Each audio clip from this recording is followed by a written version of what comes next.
Graça e paz a você que nos acompanha. Hoje, dia 28 de agosto, dia de Santo Agostinho, o bispo de Hipona, o doutor da igreja. E hoje eu estou aqui para partilhar contigo sobre um tema muito interessante de Santo Agostinho. Nós não poderíamos deixar passar este dia maravilhoso, este dia dedicado a ele. Falar da graça de Deus. Falar de um tema, de uma doutrina que por ele foi inspirada e por ele nos foi transmitida, não é? E até hoje a igreja transmite essa doutrina da graça de Deus. Santo Agostinho, ele nasce em Tagaste, norte da África, hoje está por ali na Argélia. E ele cresce, estuda, um jovem muito dedicado, muito inteligente. Ele faz retórica e depois faz a eloquência, ele se torna mestre, não é? E ele, juntamente com sua mãe, Mônica, não é? Cristã, e o seu pai, que era pagão e que no final da vida também se converteu ao cristianismo. Santo Agostinho, ele viveu, não é, durante uns 30 anos, uma vida perversa, não é, buscando ser quem ele queria ser. Eu digo, buscando ser segundo as aparências do mundo, não é? Então ele foi muito dedicado, chegou a ser até o orador do império, não é? Então ele, com a sua retórica, ele fazia com que as pessoas pudessem escutar ele. E no seu livro, As Confissões, que ele vai falar de toda a sua vida, de todo o seu processo de conversão, que foi através da sua mãe Mônica, que orava sem cessar, não é, durante uns 30 anos para poder se converter. E, claro, com a ajuda da pregação da vida de Santo Ambrósio, do bispo de Milão. Então ele se interessa, Santo Agostinho, ele se interessa. Primeiramente, ele ia realmente para escutar a retórica, a oratória do bispo, do grande bispo Ambrósio. E que no final ele se converte ao cristianismo. Ele é batizado, juntamente com sua mãe, pelo mesmo bispo.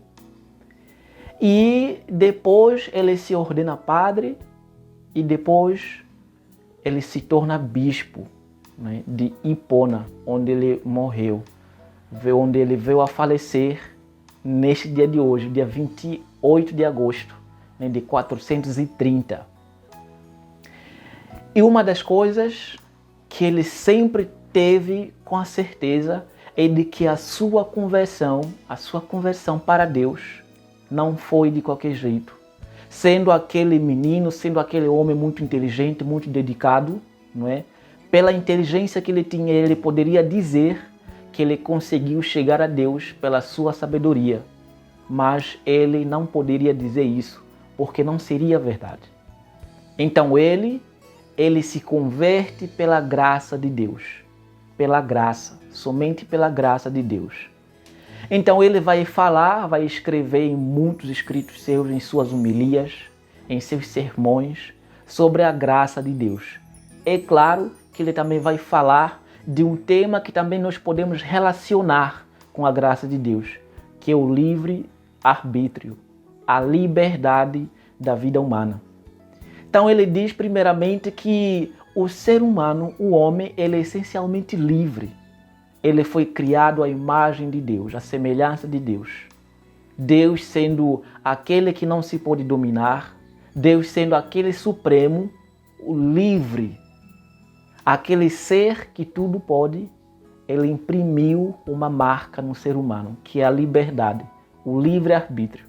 E assim ele começa desde o pecado original, que ele vai falar desta graça que vai agir depois do pecado original, até hoje, que você também pode experimentar desta graça. Então toda conversão, toda partida para Deus, parte da graça de Deus. Claro que nós temos uma participação nesta graça. Deus não vai nos obrigar a fazer algo. Ele está ali para nos dar o seu amor. Se nós aceitarmos, e nós ali recebemos a graça. Então ele vai relacionar, ele vai dizer: todo homem é livre, eu sou livre, você é livre. Como é que a graça de Deus pode agir? Como é que Deus vai intervir na vida humana? Então é exatamente que ele vai poder explicar. Que nós podemos chegar a Deus, o agir reto, o uso pleno da nossa razão pode nos levar a Deus. Mas só nós vamos chegar lá se Deus permitir.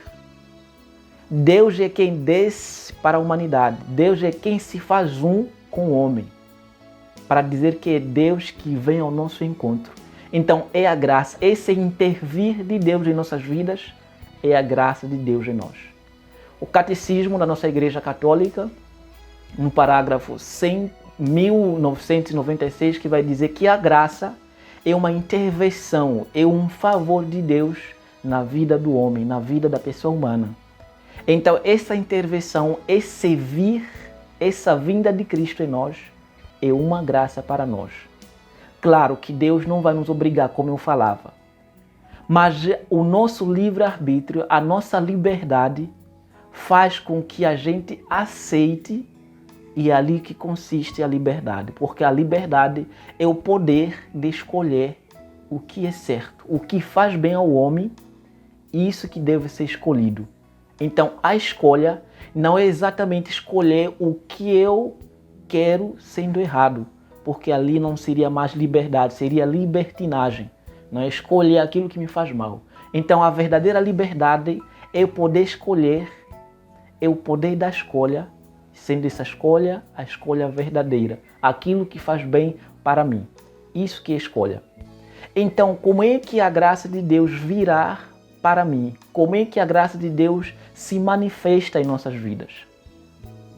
A nossa natureza, pelo pecado original, ela está manchada.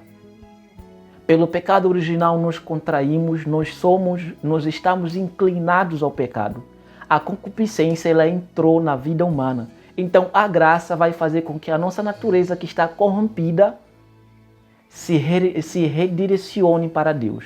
Ou seja, a graça de Deus que vem para aperfeiçoar a nossa natureza que está corrompida.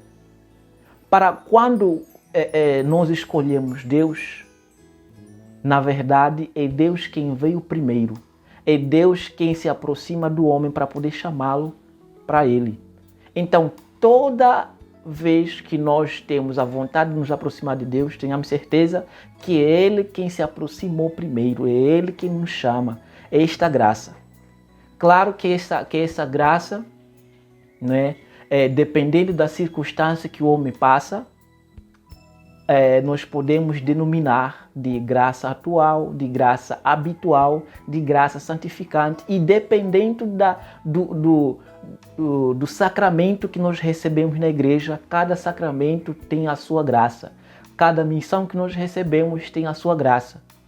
Isso é óbvio porque Deus não nos daria uma missão que nós não teríamos o como cumpri-la. Quando Deus nos delega uma missão, Ele também nos dá a graça de poder cumprir esta missão. Então a graça santificante é aquela graça que nos torna fiéis, que faz com que a gente busque a cada dia essa santidade. E a graça atual é uma graça que atua em nós. Ou seja, para podermos ser filhos de Deus, nós temos a graça permanente do batismo, que nos faz sermos filhos adotivos de Deus. Nós somos filhos de Deus no Filho, que é Jesus Cristo.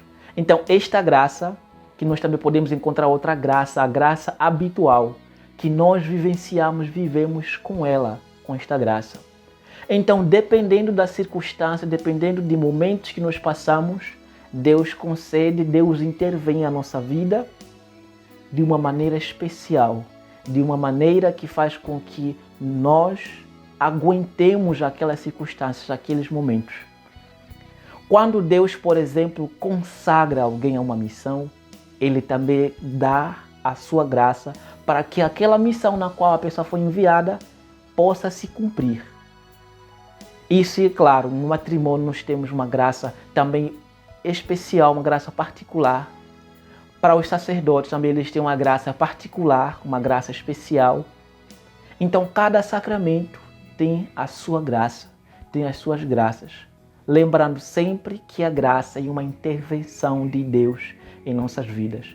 É um favor que Deus faz para o cumprimento da sua vontade em nossas vidas. Então Santo Agostinho, vendo isto, ele escreve muito. E ele chega até a ser criticado por um monge chamado Pelágio, que na verdade é um herege, não é? A doutrina dele foi considerada uma heresia pela igreja. Que ele defendia, o monge, ele dizia que nós não precisamos da graça, porque Deus, ou Jesus Cristo, já morreu na cruz e de uma forma, da única maneira que ele poderia nos conceder a graça foi na cruz.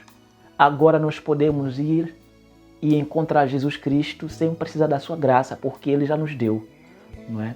Então, esta heresia, que ficou conhecida como pelagianismo, fez com que Santo Agostinho intensificasse mais os seus estudos, a sua doutrina.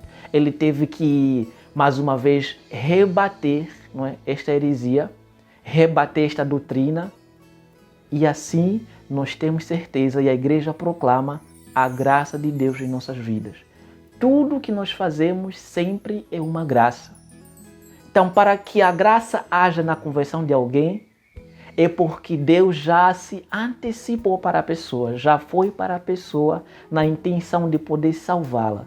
Então, quando eu escuto uma coisa, quando eu escuto Deus me chamando, realmente é Ele que concede a graça de eu poder escutar. Antes mesmo de eu saber o que Deus tem para mim, antes mesmo de eu ver ou de eu contemplar as graças de Deus, Ele já as antecipou para mim. Então é a graça de Deus que nos santifica, é a graça de Deus que nos torna fiéis ao chamado de Deus. Então neste dia de hoje eu te convido, não é, a ter certeza e a pedir a graça, a pedir a intercessão de Santo Agostinho, de poder estar sempre na presença de Deus, não por nossas forças, não por sua sabedoria, nem por minha, mas pela graça de Deus, pela misericórdia de Deus. Então pensamos neste dia esta graça de Deus de poder permanecer na sua presença. Glória ao Pai, ao Filho e ao Espírito Santo, como era no princípio, agora e sempre. Amém. Que Deus abençoe.